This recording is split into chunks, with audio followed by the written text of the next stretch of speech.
10h30, samedi 21 juin, 20 déjà à Montréal, 16 du côté de Québec. Une journée qui promet d'être chaude et humide. Et d'ailleurs, pour ce jongleur qui est bien matinal, il faut se l'avouer, c'est toute une façon de célébrer le solstice d'été. Bonjour tout le monde. D'ailleurs, on vous dit bonjour en cette première journée officielle de l'été. Le thé est arrivé officiellement à 4h20 aujourd'hui. Et c'est probablement la plus longue journée de clarté qu'on va vivre aujourd'hui. Parlons de clarté, parce que pour ce qui est du soleil, il faudra repasser. Et il va probablement nous arriver de...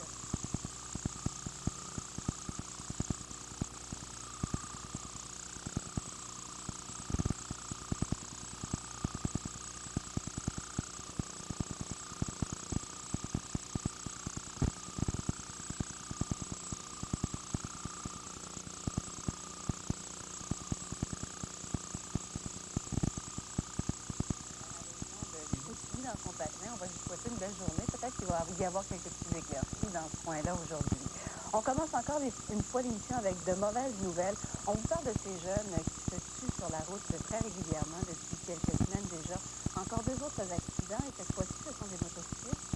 Oui, exactement. Ça s'ajoute à un bilan tragique depuis le début de l'année dans la grande région de Québec. Figurez-vous qu'au cours de la nuit, dans la seule grande région de Québec, deux accidents mortels impliquant des motocyclistes. L'un qui est survenu dans la réserve faunique des Laurentides qui a fait un mort, trois blessés lorsqu'une motocyclette est entrée en collision avec une voiture. Et un autre accident survenu dans Bellechasse, presque au même moment.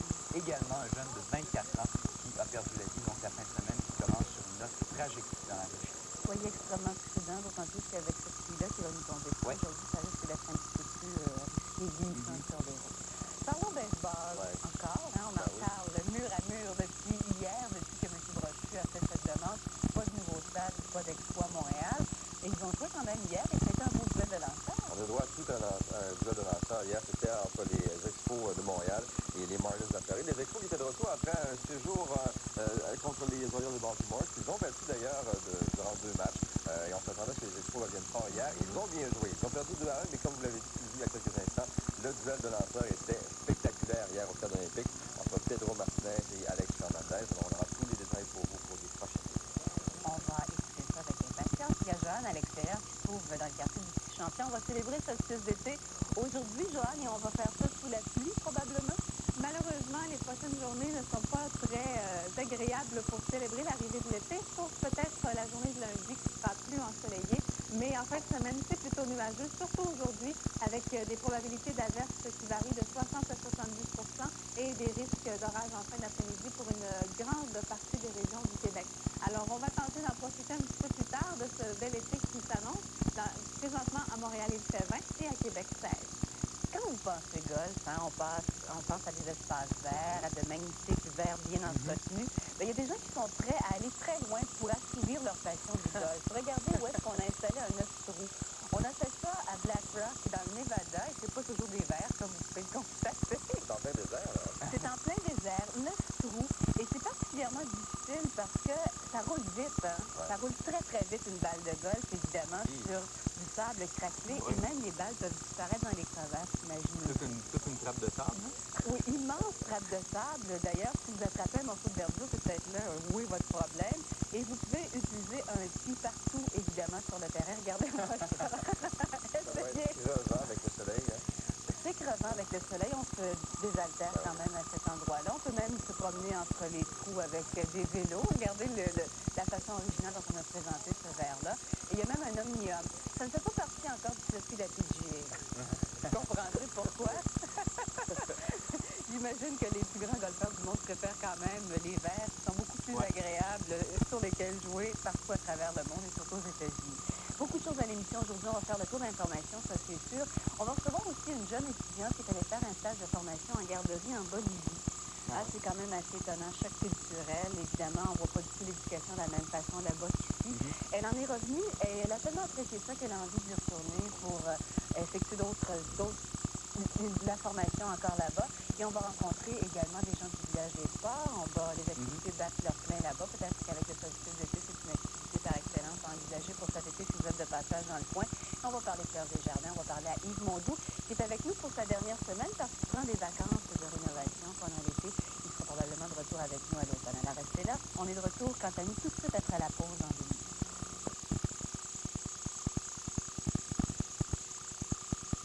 mortels en motocyclette sont venus marquer les dernières heures. Denis Thériault, l'un d'eux est survenu route 175 dans la réserve faunique des Laurentides. À quelques kilomètres au nord de Stoneham, c'est la route qui relie Québec à Chicoutimi. Ça s'est passé vers 21h30 hier soir. Deux motocyclettes qui montaient sur une côte dans l'allée centrale. C'est une route à 3 voies dans ce secteur-là qui permet le dépassement. Alors les deux motocyclettes faisaient un dépassement. En arrivant en haut de la côte, pour une raison qu'on s'explique mal, il y a une des motocyclettes qui a percuté une voiture qui s'en venait en sens inverse. Collision frontale. La motocyclette a été projetée dans les airs. Elle a explosé. Le conducteur est mort sur le coup. Son collègue qui était sur l'autre motocyclette a percuté la voiture sur le côté à l'arrière. Il a été éjecté, il a été projeté et puis il s'en tire avec des blessures quand même très graves. Les deux occupants d'automobile, la conductrice s'en tire avec des blessures mineures, le passager des blessures assez graves. Il y a une enquête pour déterminer comment ça s'est passé parce qu'il n'y a pas beaucoup de témoins. Il y a des gens qui sont arrivés tout de suite après, des gens qui venaient de se faire dépasser par la motocyclette, par les motocyclettes. Et puis tout ce qu'ils ont vu, c'est une boule de feu, la moto qui a été projetée dans les airs. C'est tout ce qu'ils ont dit. Donc, une fin atroce pour ce conducteur de motocyclette. Et autre accident mortel, cette fois presque au même moment, là, à Saint-Lazare, dans Bellechasse. Et c'est justement le tracteur et la remorque qu'on va voir au cours des prochaines secondes avec lequel est entré en collision la victime. Eh bien oui, le tracteur tirait deux remorques, comme on peut le voir dans les images. Et puis la motocyclette a percuté l'arrière d'une remorque. Il faut dire qu'il n'y avait pas de feu de signalisation. Il y a le petit triangle orange qu'on voit.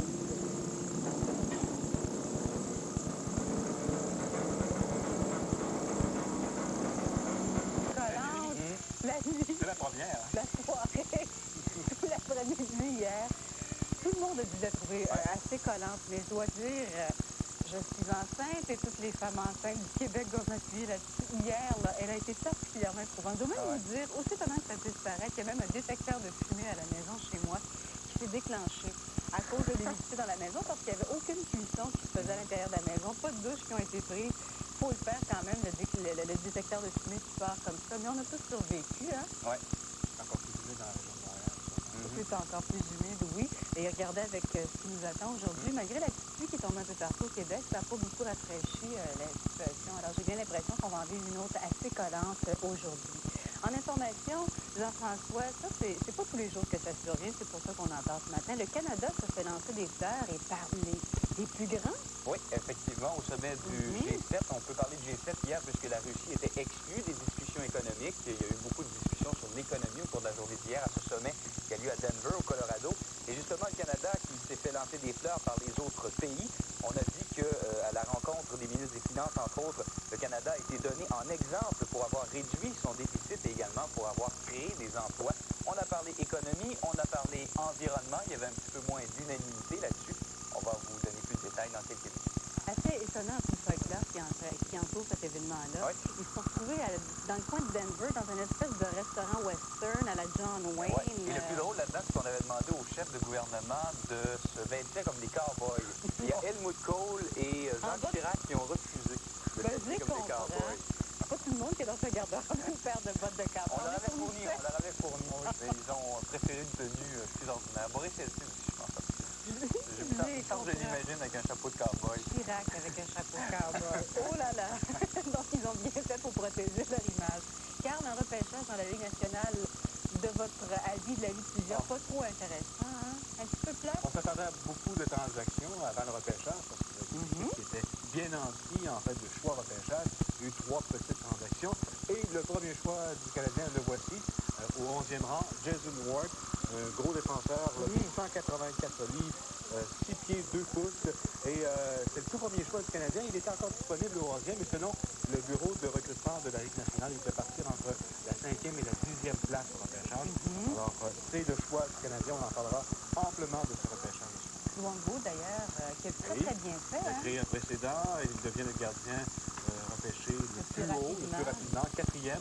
Les derniers gardiens, c'était au 5e rang. Alors, c'est une fleur pour les gardiens du hockey junior québécois. Les Expos ont encore gagné. 12e victoire au cours de leurs 14 dernières rencontres. Ils présentaient des images.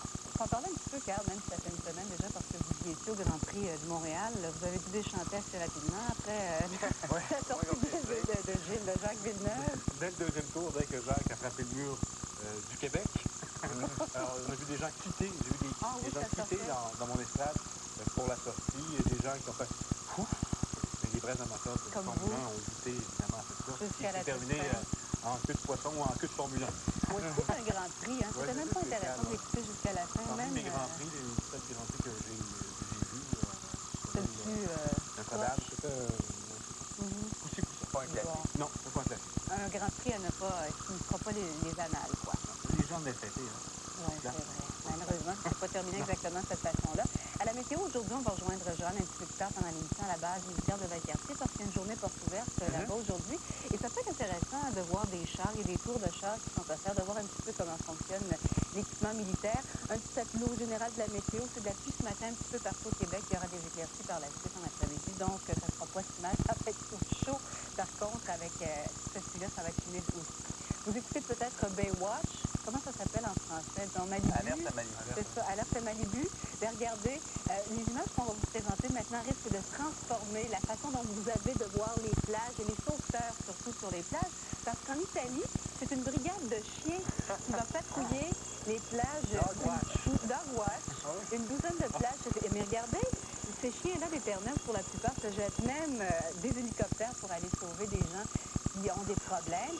Et sur 12 plages, on va patrouiller avec des chiens. Ah ouais? Et il paraît que c'est extrêmement efficace. L'an dernier, ils ont sauvé une vingtaine de personnes en Italie seulement. Mais je suis sûr quand tu vas se faire sauver par un chien ou Pamela Anderson, il y a beaucoup de gens qui n'hésiteraient pas. La seule différence, c'est que si vous êtes un homme, que vous vous faites sauver par Pamela Anderson, vous ne risquez pas de vous réévanouir une fois que vous l'avez aperçu. C'est meilleur pour votre santé. Donc, peut-être que ça va envahir les plages ici aussi. Peut-être à votre grande dame, messieurs, mais que voulez-vous? On dit qu'avec les chiens, les cas de noyade ont diminué, hein, les cas de... Parce que avec les gens de Baywatch, hein, Juste avant d'aller à la pause, aujourd'hui à l'émission, on va parler de tourisme au Québec, on va parler de lecture pour l'été. Je ne sais pas si vous êtes des amateurs de lecture. Moi, j'en lis toujours 4-5 au moins romans pendant l'été. Des bonnes suggestions. Et on va rencontrer Hélène Simard, championne de tennis en fauteuil roulant. Faut le faire. Demandez-moi pas comment on arrive à servir sur un terrain de tennis en fauteuil roulant. Elle est excellente et il paraît que ça prend beaucoup d'expansion ce sport-là au Québec. Donc, on va la rencontrer à la toute fin de l'émission. Restez là tout de suite après la pause. était classé 4e par la centrale de recrutement de la Ligue nationale parmi les joueurs évoluant en Amérique du Nord. Pourtant, le Canadien a pu le réclamer au 11e rang. C'est une certaine surprise. Et Ward est un athlète qui fait 6 pieds 2 pouces, 184 livres. Il vient de compléter sa deuxième campagne dans la Ligue nationale, la Ligue de l'Ontario plutôt, où il a marqué 25 buts et amassé 64 points. Voici les autres choix du Canadien maintenant, entre autres Gregor Bob Gardner, du Titan de Laval, 37e, entre autres le défenseur finlandais Ilkka Nicolas, 65e.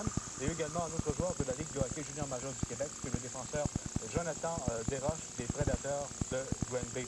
Et parlant de la Ligue junior major du Québec, on voit les choix de la Ligue junior major du Québec qui ont été repêchés. Seulement 19. On parle d'un désastre du côté du circuit Courteau. Une déception également, il y a le défenseur Jean-François Fortin des Faucons Sherbrooke qui a été réclamé en deuxième ronde. Il était classé 13e par la centrale de recrutement. Et une nouvelle transaction, 3 petites transactions seulement au cours de cette journée de repêchage hier à Détroit. Deuxième victoire des Expos à 14 matchs. Ça fait du bien à entendre. Oui, c'était le retour de Vladimir Guerrero hier au Stade olympique. Circuit dans les toutes premières manches. Également Jordan, le droitier, qui était excellent hier. Il a mérité sa 3e victoire de suite. A limité le Marlins à 8 coups sûrs et 3 points en 7 manches et 2 tiers. Il a retiré 6 frappeurs sur le prise, dont le redoutable Gary Sheffield. 2 fois grosse manche pour les Expos en 7e. Ils ont marqué 3 points.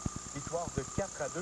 Et les Expos ainsi se rapprochent à un match seulement des Marlins et du deuxième rang de la section Est. Huguette Urbina qui a dû sauver le match hier. En fait, victoire des Expos 4-3 hier contre les Marlins de la Floride. Golf, Hells mène toujours. Oui, il a remis une carte de 67-4 sous la normale au tournoi Classic Buick dans l'État de New York. Son total est de 199, 14 sous le par. Ils font faire une avance de 3 coups sur Jake Margaret. Regardez le boulet, hein? De toute beauté, hauteur de 66.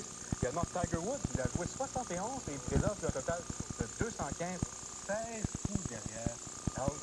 Ça très bien au deuxième tournoi de suite pour M. Woods. Attention, Carl. Est-ce que vous seriez tenté par le magasinage sur ordinateur? Peut-être. Peut-être. Hein? Ça intéresse de plus en plus de gens. On parle de magasinage virtuel, évidemment. Et ne vous inquiétez pas, la seule chose qui n'est pas virtuelle, c'est la facture. Elle finit toujours par arriver.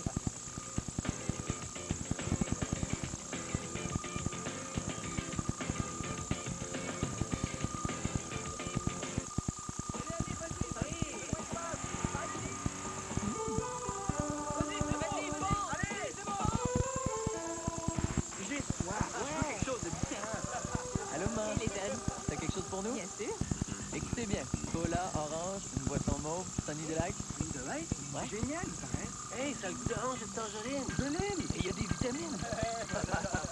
Hey, ta mère est super correcte. Ouais. Sunny Delight, délicieusement bon pour les jeunes. C'est génial. Chez nous, on fait toujours laver avec Ivory parce qu'il est beau.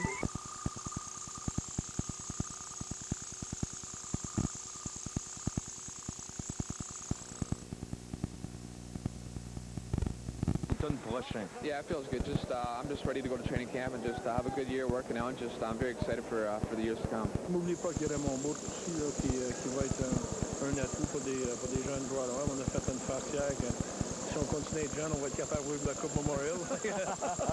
C'est bien beau être jeune, mais il faut gagner aussi. Au deuxième rang, les Sharks de San Jose et leur nouvel entraîneur, Darryl Sutter, respectent la liste du bureau de dépistage de la Ligue nationale et choisissent le joueur de centre Patrick Marleau, originaire de la Saskatchewan.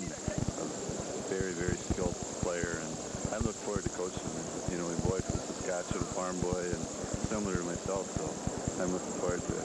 Au tour suivant, Larry Robinson et les Kings sélectionnent le premier des 7 Européens choisis en première ronde, le Finlandais de 18 ans, Olli Jokinen. We are proud to select with the 4th selection, Roberto Luongo from Val-d'Or.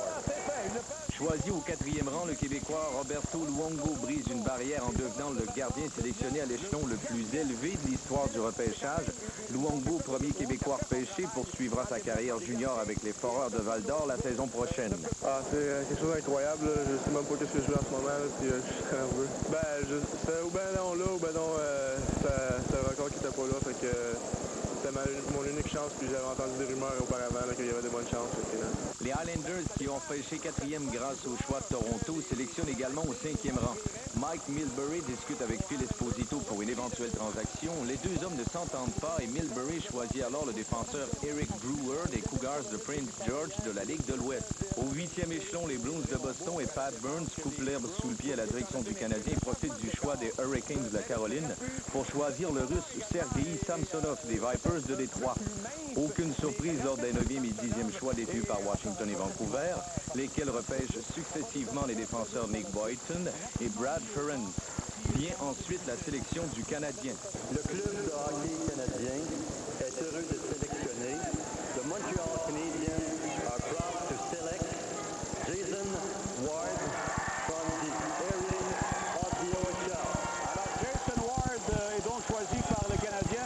Est-ce qu'on le poste de centre ou ailier droit enfin? Bien content de notre sélection. Je pense que c'est un joueur d'avant qui joue assez agressif. C'est un gars qui est un fier compétiteur. C'est un gars qui a des bonnes mains et je pense qu'on a confiance qu'il va nous aider dans cette saison. Les Sénateurs se tournent vers l'Europe et repêchent au 12e rang le joueur de centre slovaque Marian Hossa. Un talent pur. C'est un gars qui manie très bien la rondelle et puis qui va compter des buts. Alors ça, c'est quelque chose qu'on ne peut jamais lui enlever. Au 13e rang, les Oilers d'Edmonton choisissent Mikael Reissen, premier Suisse à être sélectionné en première ronde.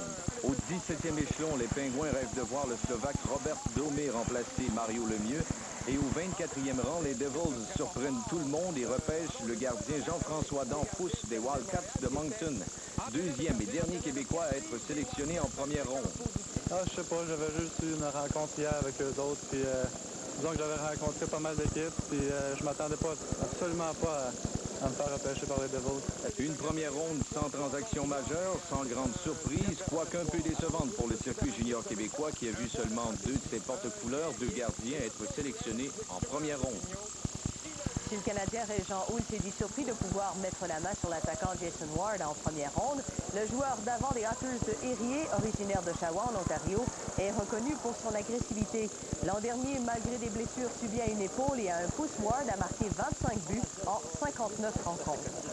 Au deuxième rang, le Canadien a sélectionné le joueur de centre du Titan du Collège français de Laval, Gregor Baumgartner. Baumgartner, qui est originaire de l'Autriche, a fait l'unanimité chez les dépisteurs du tricolore. Bien que l'an dernier, le Canadien a connu toutes sortes de problèmes en défensive, c'est en troisième ronde qu'on a choisi un premier défenseur. Houle et ses acolytes ont jeté leurs dévolus sur le Finlandais Ilkka Mikkola. Oui, j'étais un peu surpris parce que j'étais à peu près 5 à 10 et Already. Je suis content d'être Canadien. Je suis très content. Moi, je vais rester à Montréal, surtout que je vais être bien surveillé par le Canadien de Montréal. Puis, comme je dis, je suis très heureux d'être sélectionné. Moi, je l'ai vu à Clarkson, l'université aussi, il y a quelques années. Et je l'ai vu à Laval. Puis c'est un gars qui a beaucoup de talent. C'est un homme qui a énormément de talent. Et d'ici quelques années, c'est un joueur qui va nous apporter beaucoup d'électricité dans l'air parce qu'il est très spectaculaire.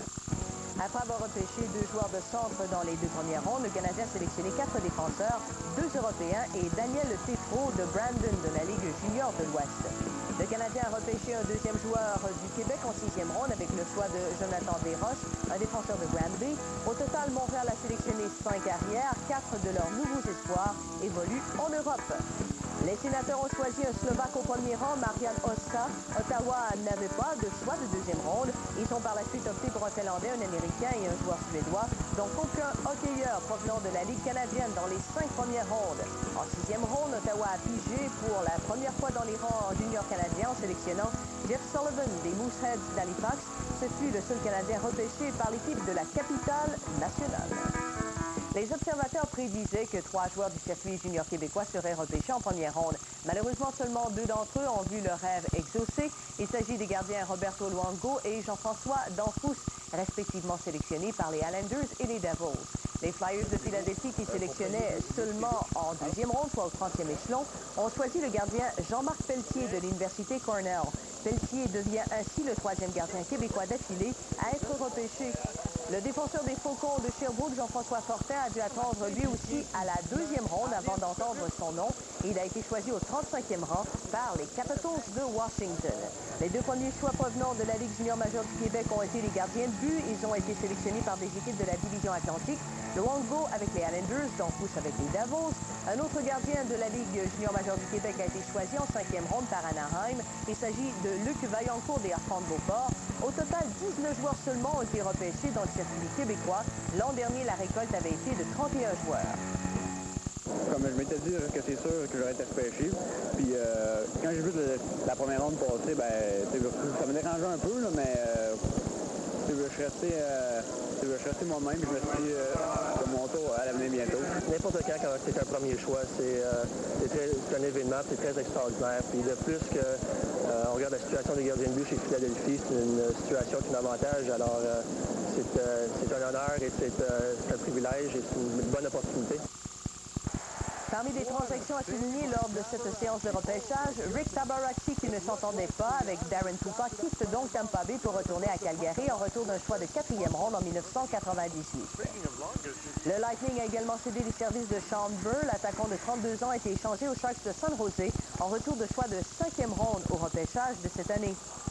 D'autre part, Mike Peluso passe des Blues de Saint-Louis aux Rangers de New York en retour de compensation future. La direction des Rangers a nié la rumeur voulant que Peluso soit la compensation exigée pour la perte de Larry Pleau, qui deviendra officiellement le directeur gérant des Blues le 28 juin. Serge Savard pourrait bientôt reprendre du service dans la Ligue nationale du hockey. Le Toronto Sun rapporte dans son édition d'hier que Savard serait le premier choix du nouveau président des Maple Leafs de Toronto, Ken Dryden, pour devenir directeur gérant de l'équipe. L'ancien DG du Canadien étudierait présentement une offre des Leafs, mais voudrait surtout s'assurer qu'il peut travailler avec son ancien coéquipier. Présent au repêchage, Dryden a réagi aux rumeurs entourant la venue de Savard dans la ville reine. I'm not looking for former teammates. I know former teammates well. I have great respect for a lot of former teammates. Who has experience? Well, and so we'll just, we'll see. They're people that I know, think highly of, and there are other people that there's a whole group of people that I'm speaking with. Par ailleurs, la Ligue nationale négocie présentement avec l'Association des joueurs afin de prolonger l'entente déjà existante jusqu'en 2003. Avant le début de la séance de repêchage, le commissaire du circuit, Gary Bettman, s'est dit confiant de conclure une entente avec l'association. We've been in discussions with the Players Association on this issue throughout the expansion process, and my understanding is the players are going through the ratification process, and this is all one package. There were a lot of issues to deal with, including alignment and getting Toronto and Ottawa and Montreal all together, and that's one essential part of the package, and I'm optimistic it'll fall into place. Au baseball, les Expos tentaient de venger l'échec subi la veille en retrouvant les Marlins de la Floride au stade olympique. Felipe Alou espérait pouvoir compter sur le retour de Vladimir Guerrero dans le champ droit et possiblement de David Siggy au premier but. Jeff Juden connaît une excellente manche initiale. Il retire 2 frappeurs des Marlins sur des prises dont Edgar Renteria sur élan. Son opposant Pat Rapp se tire d'affaire lors de sa première manche de travail avec 2 coureurs sur les sentiers.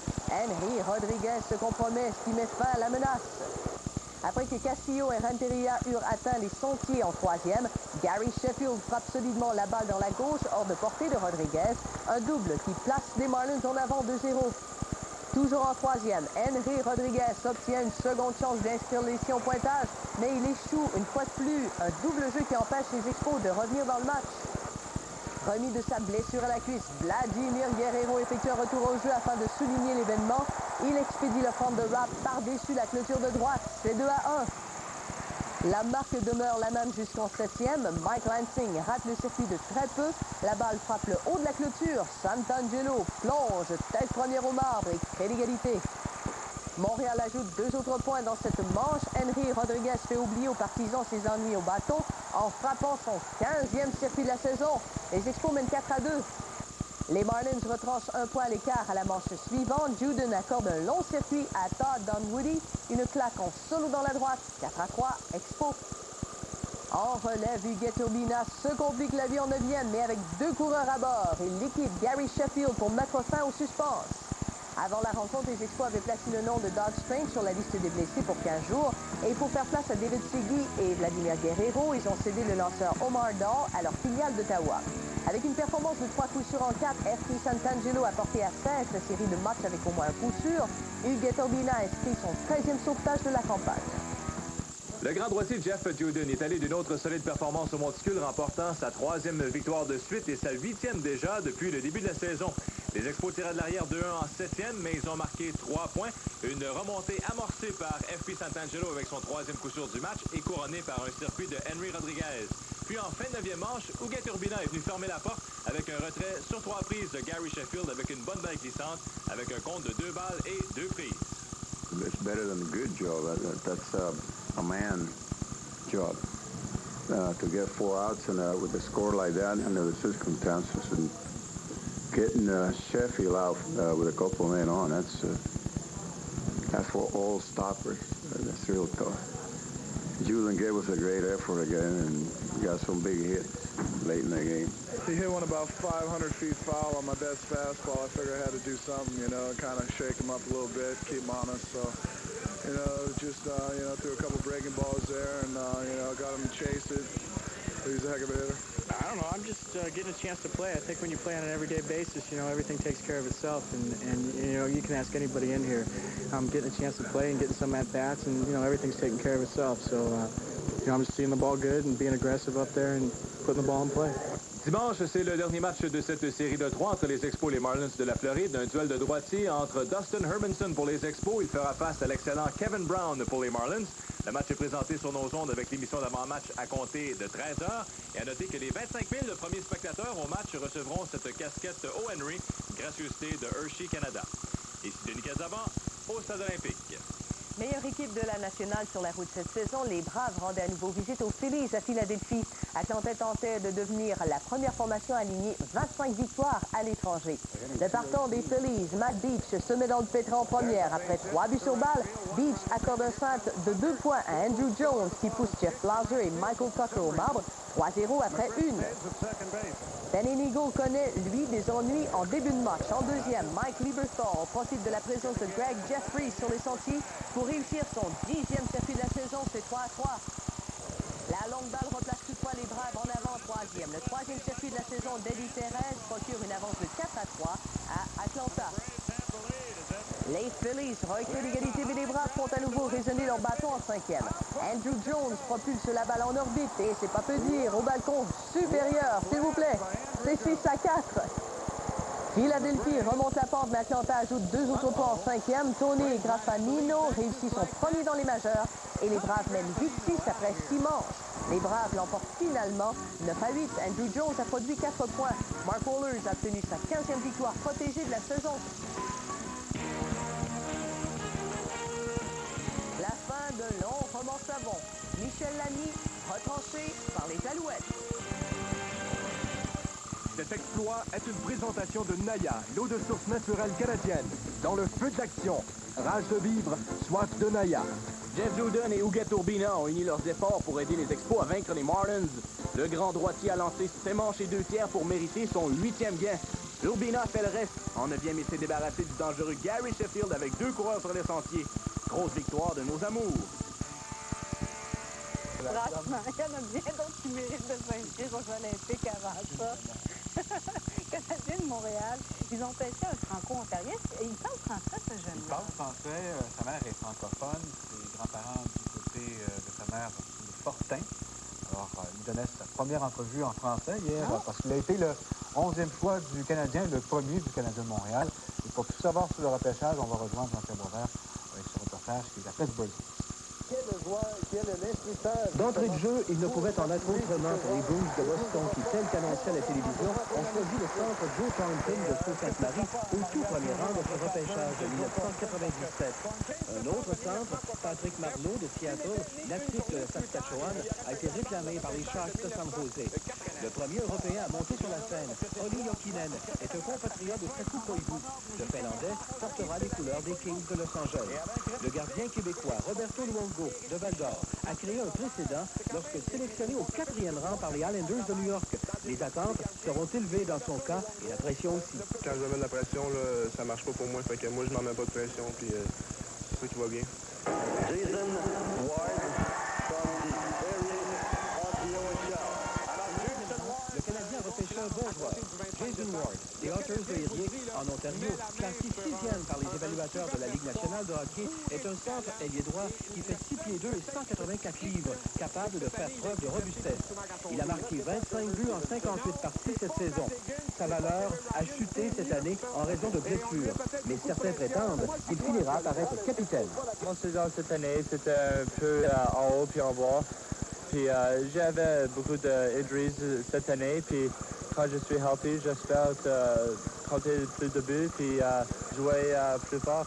Un des 5 premiers de la centrale scouting, et nous avons eu la chance de le prendre au 11e rang. Un bon joueur de l'avant, un ailier droit surtout qui peut jouer également au centre.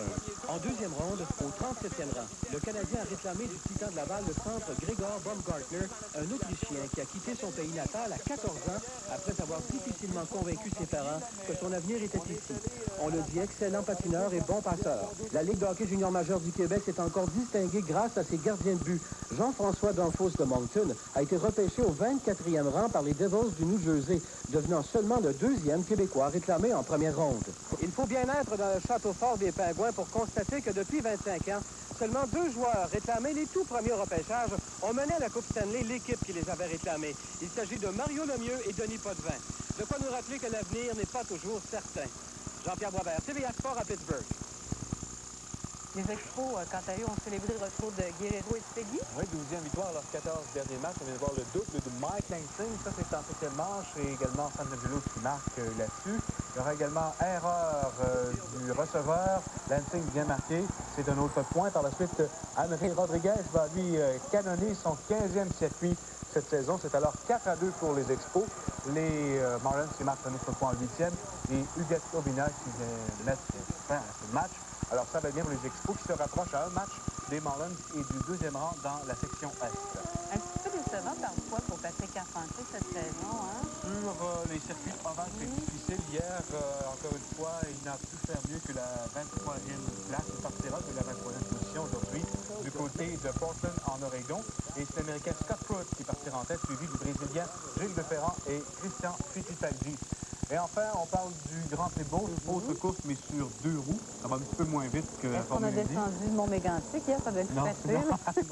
C'était à Beauceville, c'était un contre-la-montre. C'était remporté par Jonathan Walkner de l'équipe américaine Colorado Cycling, qui a pris une sérieuse option sur le titre de champion du Grand Prix de Beauce.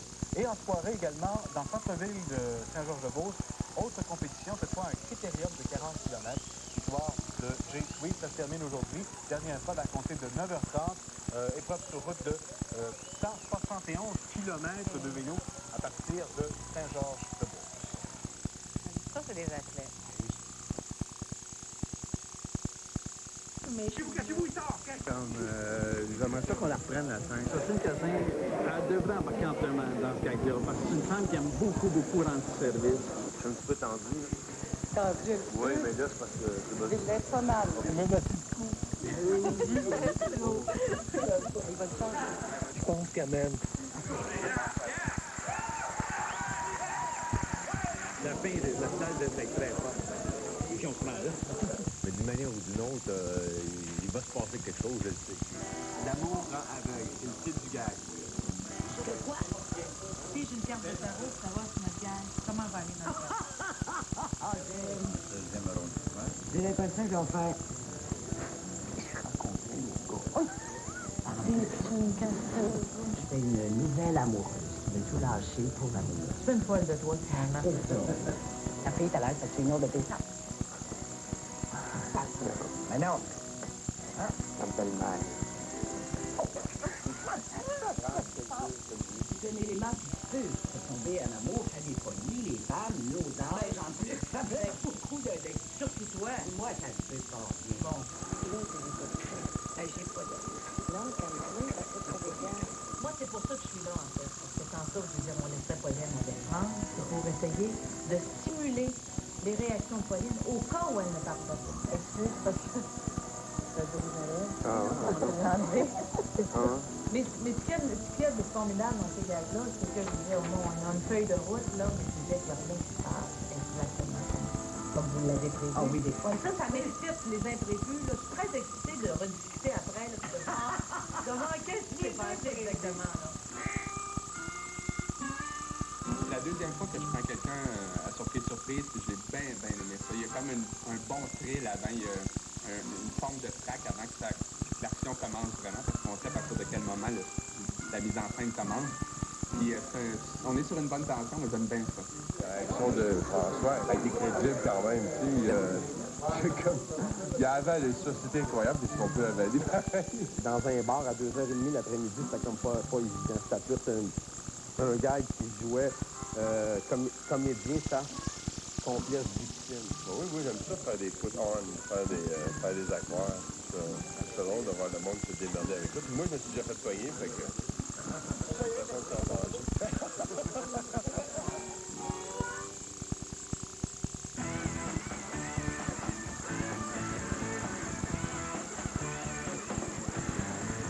Un des métiers les plus obscurs en télévision est celui de monteur vidéo. Obscur parce qu'en plus d'être enfermés entre quatre murs, nos monteurs se cassent la tête à manipuler des images. Leur mission, rendre le gag le plus efficace et surtout le plus drôle possible. Si on connaît moins les monteurs, eux, par contre, en connaissent beaucoup sur nos victimes.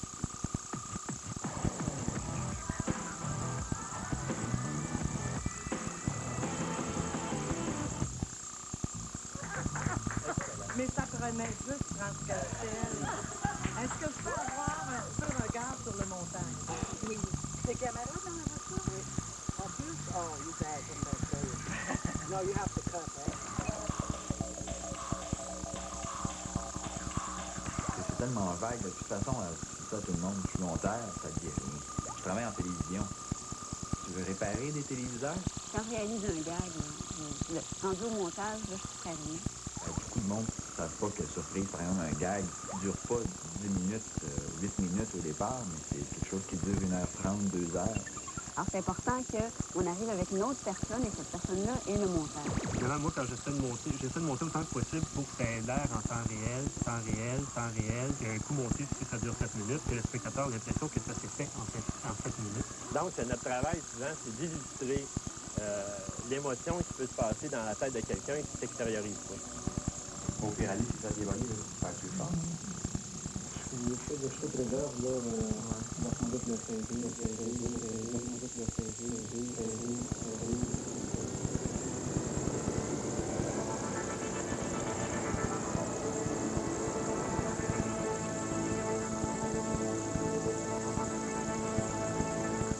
Quand on réalise un gag, on est émotivement impliqué dans le gag. Hein? Alors, quand ça marche bien, on voudrait que ça dure 1h30, on voudrait que ça soit là, on est attaché aux images, on est attaché à chaque réaction de la victime. Alors, ça n'aurait pas de bon sens, il y a pas de l'émission, ça durerait 6 heures. Quand on se commence avec un gag de 12 minutes,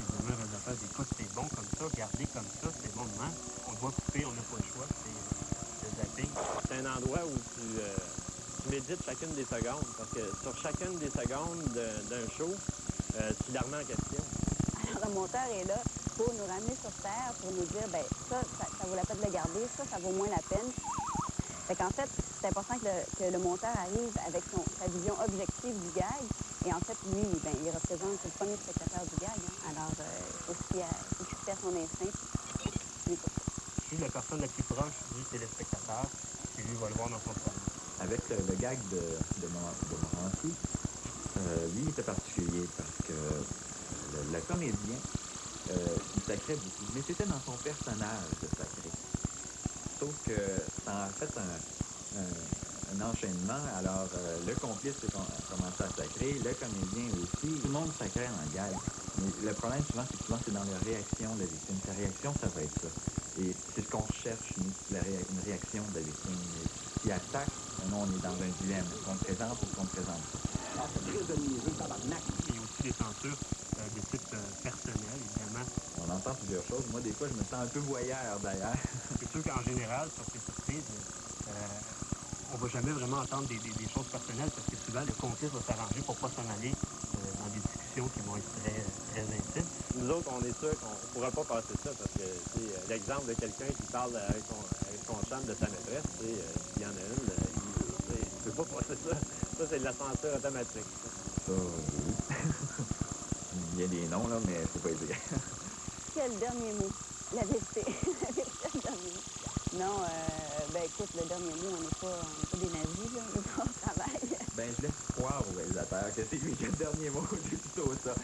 Parce que lui qui n'a pas tout vu, hein, il a vu des choses au tournage, il va dire, il me semble qu'il y avait tel shot. J'ai vu telle image, mais non, tu rêves, c'est pas là. On travaille en collaboration. Quand on s'entend vraiment pas sur une cote, ben on a discuté jusqu'à temps qu'on s'entende, en fait. Mais d'autres fois, vous dites, bon, moi, je sais que c'est ça qui est mieux.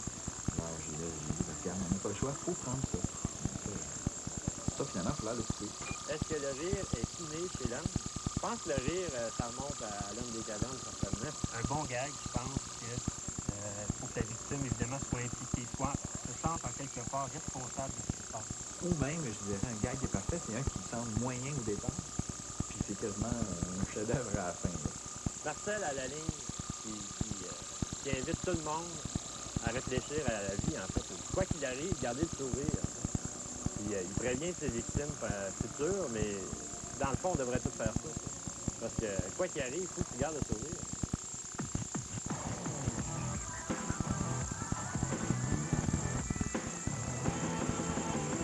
Au retour de la pause, d'autres victimes qui ont beaucoup de choses à nous dire.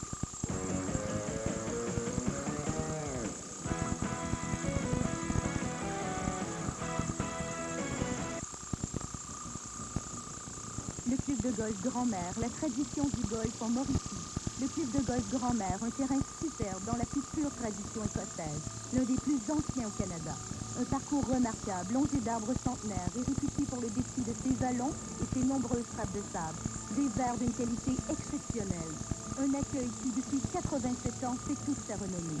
Le club de golf Grand-Mère, la tradition du golf en Mauricie, 538-35-60. Martin Sainteur vous invite au Festival des lacs et forêts de Saint-Siècle. Du 24 au 29 juin, une foule d'activités pour toute la famille. Soirée amateurs, parades, bingo, feux d'artifice et de nombreux spectacles. Vendredi, le groupe Vision. Samedi, les Stubbakers. Et dimanche, les chansonniers hors série. Participez également samedi dès 10h au concours de skiage amateur et semi-professionnel. Et courez la chance de gagner une scie à chaîne Makita de 600 $.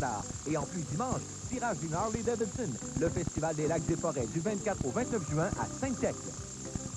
Un joyeux tandem d'experts. De métal. Suzanne Lapointe. De bœuf. Et le chef Daniel Vizina vous offre leur meilleure recette. Il faut jamais s'arrêter un produit dans une recette. Pour une cuisine exotique. Une chose que tant de gens envient.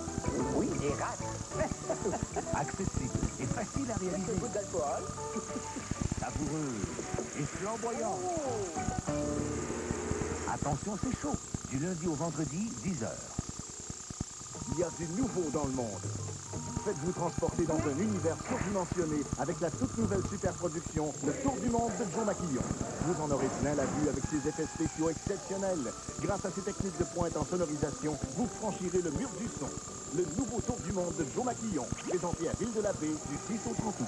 Faites le tour du monde en première classe dans un tourbillon de magie et de spectaculaire.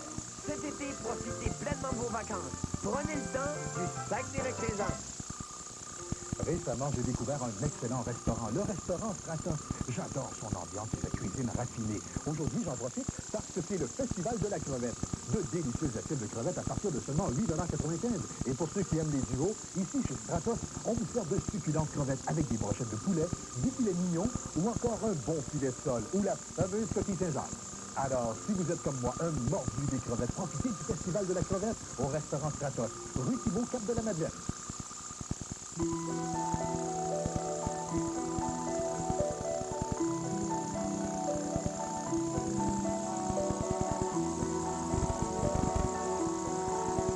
Aie confiance et appelle sans crainte. Un bénévole de télécoute t'attend au bout du fil. Parce que ça peut faire tellement bien de parler à quelqu'un qui est juste là pour t'écouter. Toi.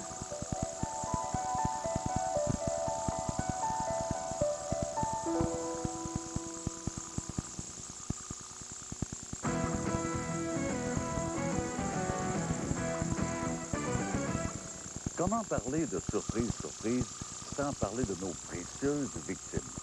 Elles sont l'âme de l'émission. Sans le savoir, elles modifient nos scénarios, donnent du fil à retordre à la recette, font frémir les réalisateurs, sacrer les techniciens, bégayer les comédiens et donnent de l'angoisse aux monteurs. Voilà autant de raisons pour leur en vouloir. Mais pourtant, c'est pour ça qu'on les aime. Voici donc des victimes qui en ont long, très long, à raconter.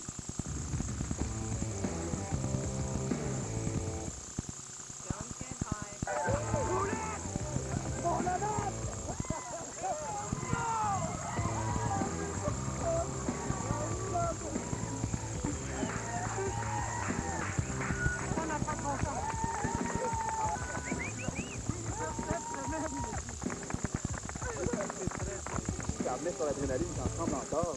Puis c'est le fun parce que ça fait sortir de l'agressivité, ça fait sortir de l'amour que t'as pour des salauds comme ça. Un petit côté niaiseux en esti le cabin. Hey, j'en avais entendu parler du feeling. Bonjour. Ça fait longtemps que vous attendez, vous.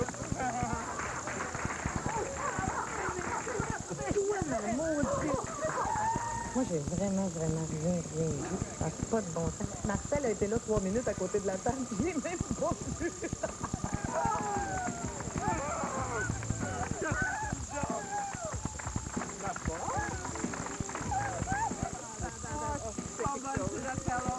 Si un jour il y a un motocycliste qui vous fait quelque chose de pas correct, quand il lève sa visière, vous voyez un début de moustache, là.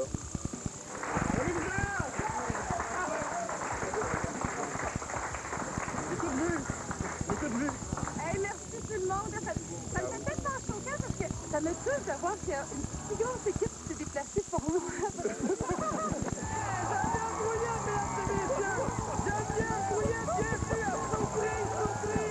J'avoue que je suis touchée un petit peu, puis il y a une consécration passée à cette surprise. C'est pas agréé, j'ai pas parlé de mon C'est une bonne idée de sortir de Montréal. Si tu avais dit à Montréal, peut-être que j'aurais eu plus de doutes. Le fait d'arriver, en tout cas, si tu ne connais pas, si tu as plus de réserves, les doutes viennent moins vite. Je m'en veux pas trop.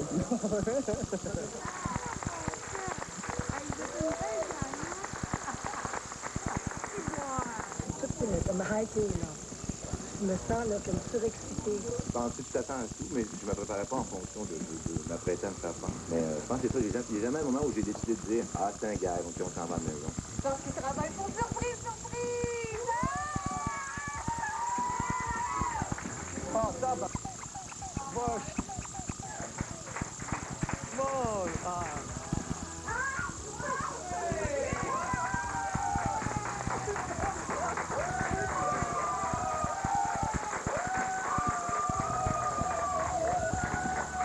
C'est touchant de savoir que ces personnes-là ont mis une énergie assez incroyable pour me poigner moi. C'est très touchant, C'est incroyable comment vous êtes bien organisé. Parce que depuis 24 heures, j'arrête pas de me souvenir de mensonges qu'on m'a contés depuis 2 semaines qui avaient rapport à ça.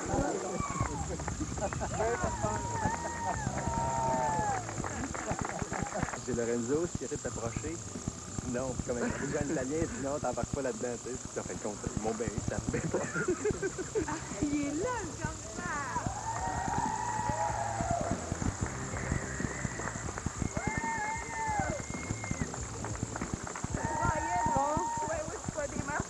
On n'entendait pas. Jamais j'ai pensé que j'étais assez importante pour faire ça. Gérard, même si tu de même, mais c'est surtout comme un cadeau, ce soir-là, finalement. Je pensais qu'il y a tant de monde qui a passé 2 semaines à s'organiser ça pour me poigner de bouche, puis ça, hyper touchant. Le père du gag. Je n'ai pas reconnu le père du gag. Si je joue des tours, non, mais j'aimerais ça. C'est une bonne idée, par exemple. Je crois que c'est une bien bonne conduite, moi. Ça a des motivations psychologiques importantes. C'est Mathieu en plus de ça? Oui, juste ça. Ouais. Il arrive, il dit, ah! Je le vois, c'est épouvantable.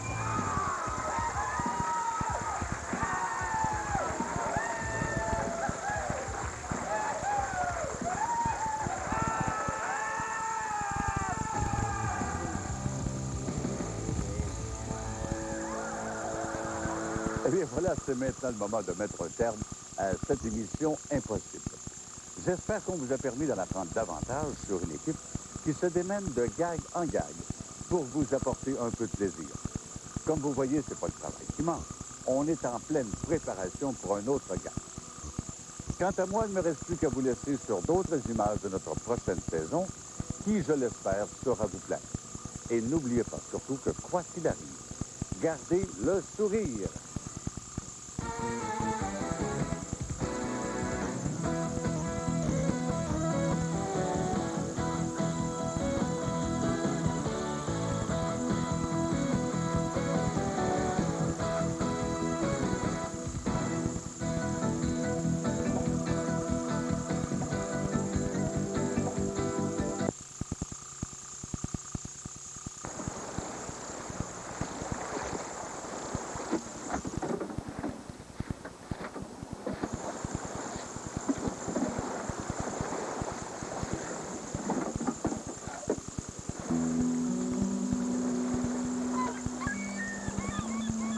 Viens voir.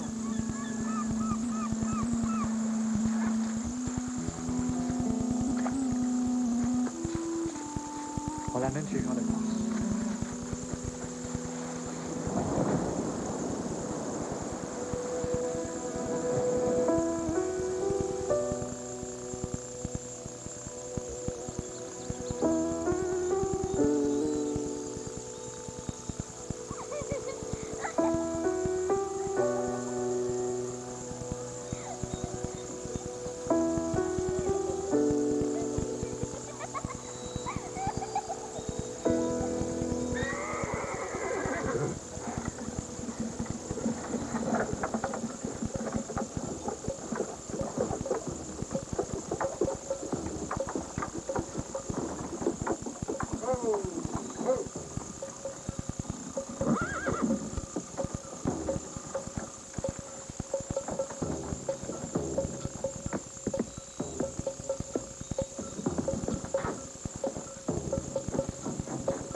Que tu arrives. Tu vois, je suis là. Je suis contente de te voir, Kevin. Ça fait des jours que tu es plus endurable. C'est rien de nouveau.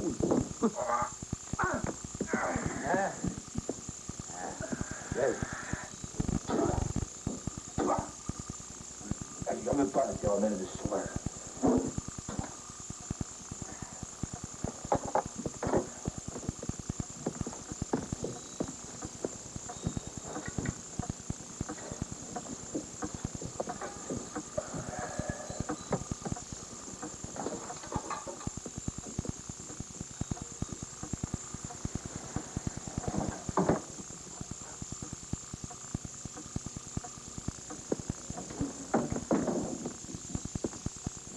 Qu'est-ce que tu veux, là?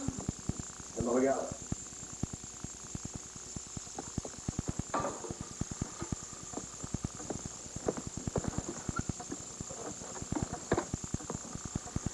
Oui, oui, dans le crâne qu'il y a des pirates ou des corsaires qui ont enterré un trésor. À la grotte du Fourneau.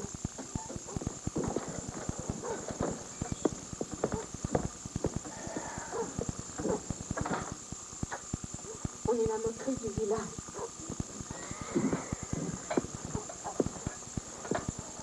C'est pas pour ça que j'entends rire dans mon dos.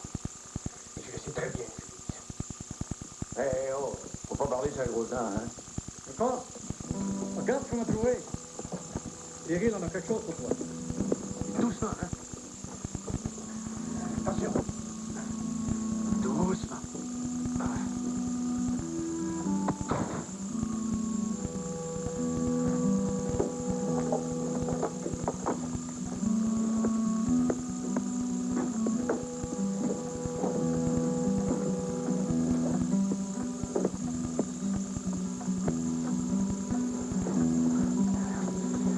Julie, un vieux drap, hein, l'eau chaude.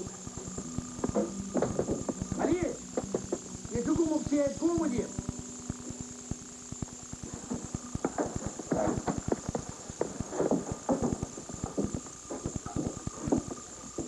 Pousse.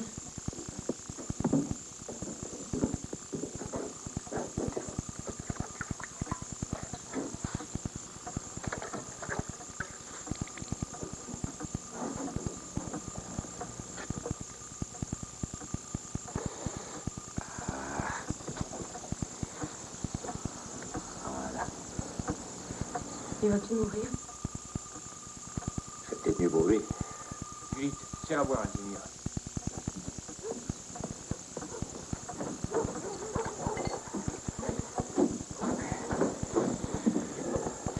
Qu'est-ce que c'est? J'entends. Ça arrête le sang, ça cicatrise.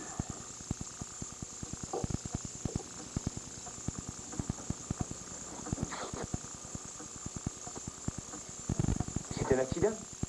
Non. Amputé. Par quelqu'un qui connaissait son affaire. Un bel ouvrage.